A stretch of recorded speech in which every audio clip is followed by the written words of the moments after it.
Joining us now is Democratic Senator Peter Welch of Vermont. Senator, we so appreciate you taking the time.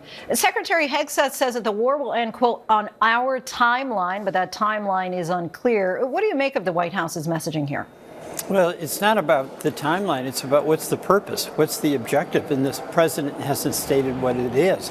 I mean, the latest is he's talking about regime change, and that's a fool's errand. I mean, we'd love to have a new regime, but it has to be a result of the people in Iran throwing over the Ayatollah. So, an enormous amount of uncertainty. The other thing that is happening is that there's domestic impacts. The price of oil is going up. That's going to ripple through the economy.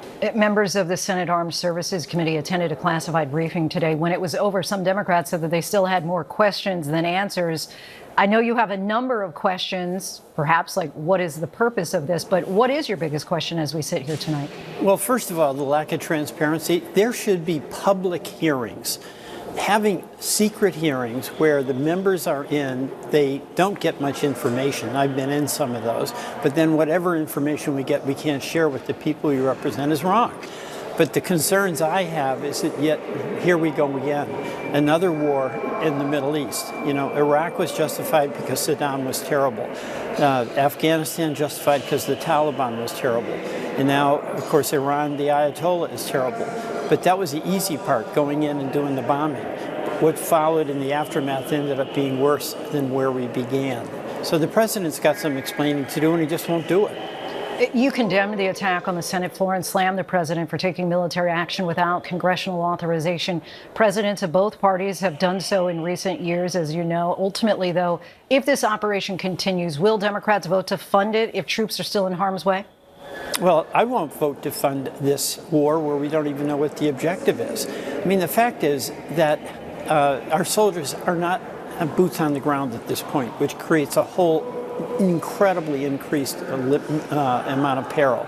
The president has said he doesn't rule that out, and he might do it.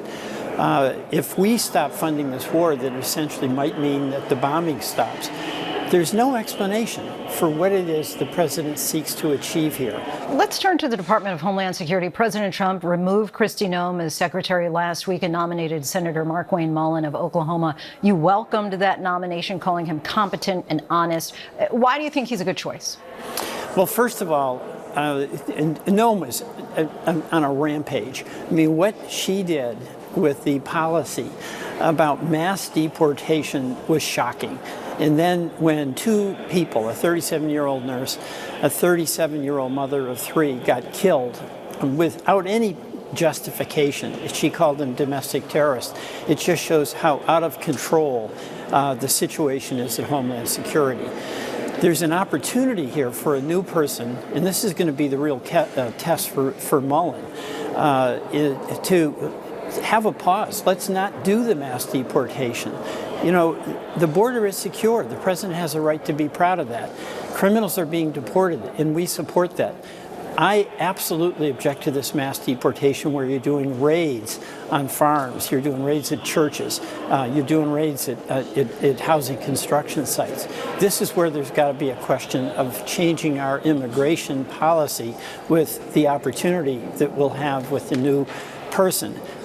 Mullin is a respected person in the Senate, and I've worked with him for a good long time, but I'm not going to be able to support anybody, including him, for Homeland Security unless there's an absolute reset on what our immigration policy is. We've got to end this mass deportation and this violence and this rampage that we've seen by ICE.